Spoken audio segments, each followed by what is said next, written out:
السلام علیکم ورحمۃ اللہ وبرکاتہ۔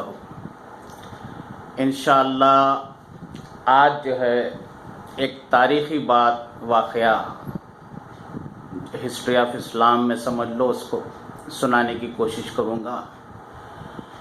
یہ بات ہمارے استاد محترم جناب زین العابدین صاحب آج سے 30 سال پہلے ہم کو سنائے تھے۔ تو جب انہوں نے بتایا تھا کہ 150 سال پرانا یہ واقعہ دلی کی جامع مسجد کا ہے، تو کیونکہ اب جو ہے 180 سال پرانا واقعہ ہو گیا ہے، یہ دلی کی جامع مسجد رات کا وقت ہے، ایک اللہ والی بزرگ تہجد کی نماز پڑھ رہے رات میں، اور نماز پڑھتے وقت آنکھ کھول کر نماز پڑھنا ہے، آنکھ کھول کر نماز پڑھنا، آنکھ بند کر کے نماز کبھی نہیں۔ نماز پڑھ رہے تہجد کی، بزرگ کا نام ہے شاہ عبد العزیز رحمۃ اللہ علیہ۔ نماز کے دوران انہوں نے دیکھا کہ سامنے سے ایک سانپ چلا آ رہا، سیدھا ان کی طرف ہی چلے آ رہا۔ اب ایسی صورت میں حکم کیا ہے؟ حکم یہ ہے کہ اگر کوئی زہریلی چیز جس سے ہماری جان کو خطرہ ہے، تو اللہ فرماتا ہے کہ آپ نماز کو توڑ کر اپنی جان بچائیں،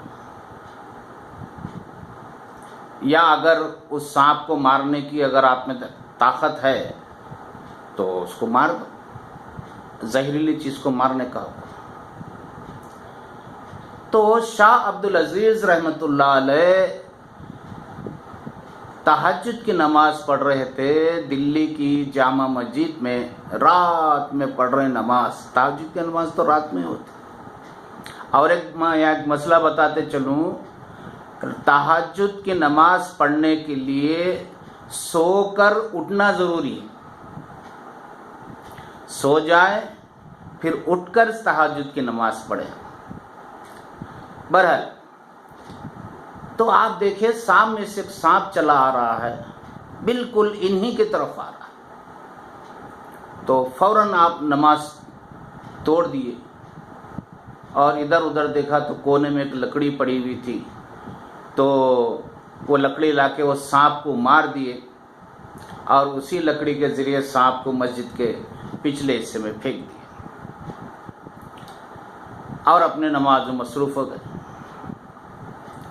اب ان کی نماز اب ختم ہونے والی، سلام پھیرنے والے،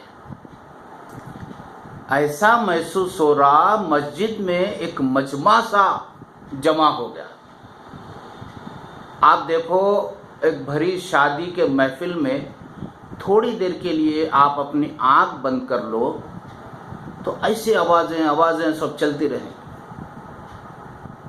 تو ایسا معلوم ہو رہا کوئی ایک مجمع آ گیا کیا۔ جیسا ہی آپ سلام پھیرے، السلام علیکم ورحمۃ اللہ، السلام علیکم ورحمۃ اللہ،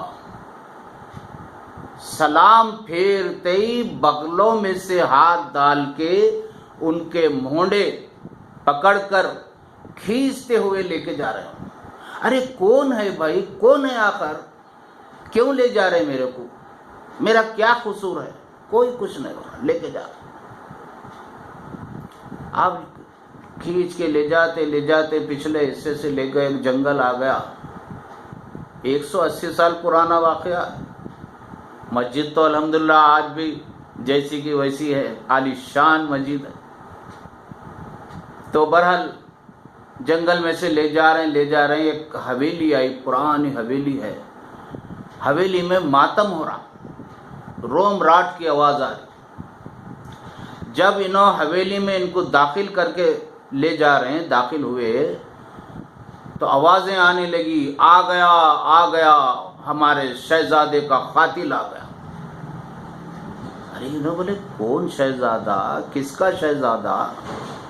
بہرحال ہاتھ پکڑ کے کھینچ کے لے جا کے ان کو کٹہرے میں کھڑا کر دیا گیا۔ ایک جن بولا اب آپ پر مقدمہ چلیں گا،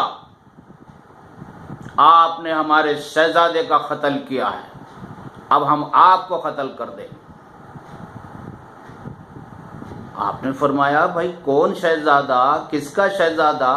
میں کسی شہزادے کو نہیں جانتا اور میں نے کسی کا قتل نہیں کیا۔ سامنے تخت پر ایک بچے کا جنازہ رکھا ہوا ہے، ایک لاش رکھی۔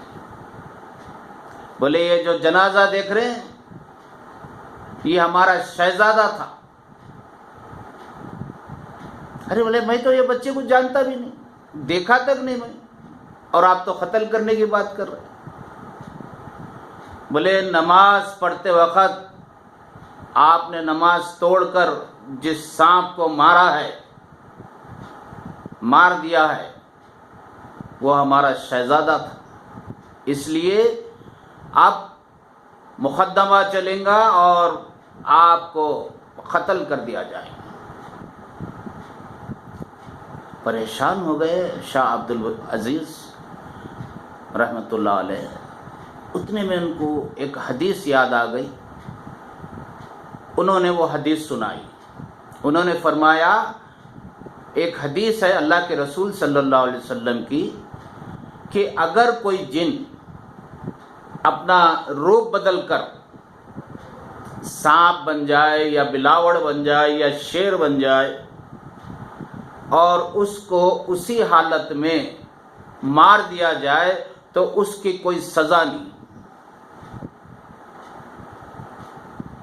فوراً انہوں نے دین کی کتابیں نکالی اور وہ حدیث کی ڈھونڈنے لگے۔ حدیث ان کی کتابوں میں وہ حدیث موجود نہیں تھی۔ کیا کریں گے؟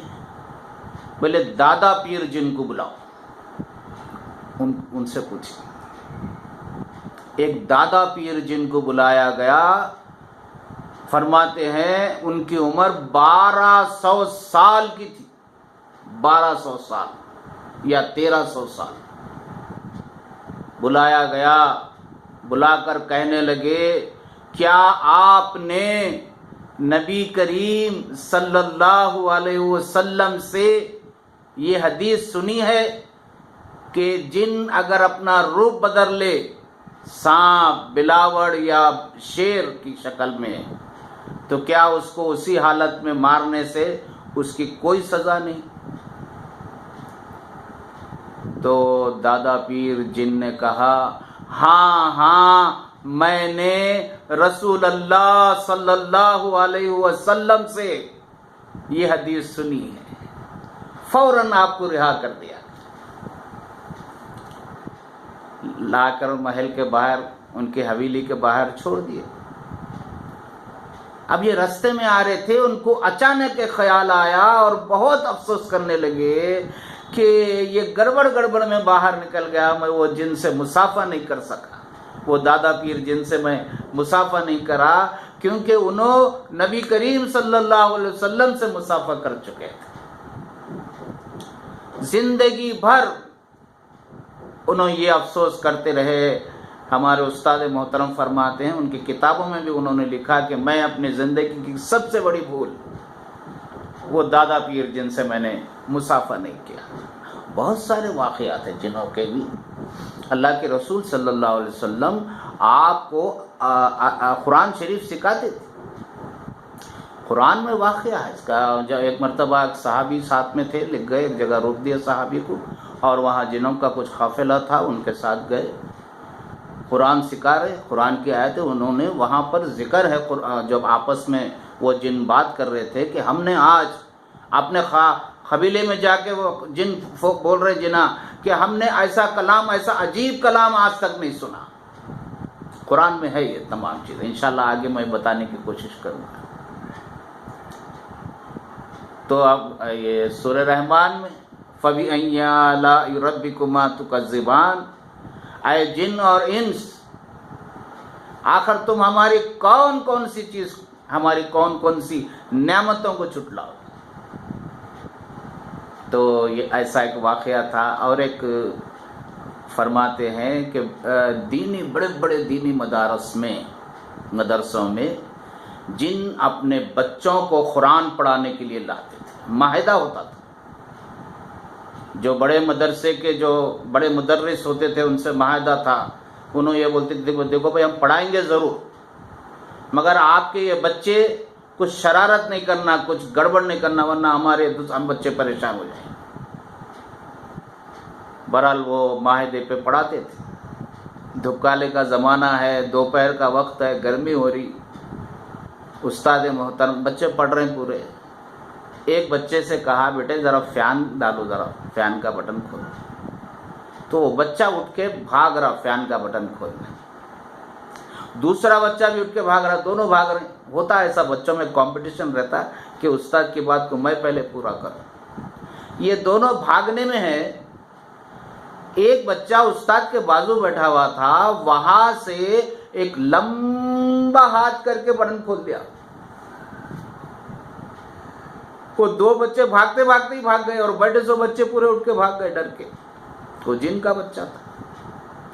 لہٰذا میں اس بات کو یہاں ختم کروں گا کیونکہ 11 منٹ ہو گئے ہیں۔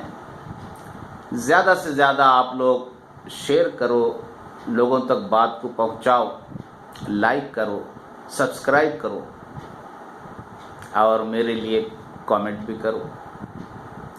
السلام علیکم ورحمۃ اللہ وبرکاتہ۔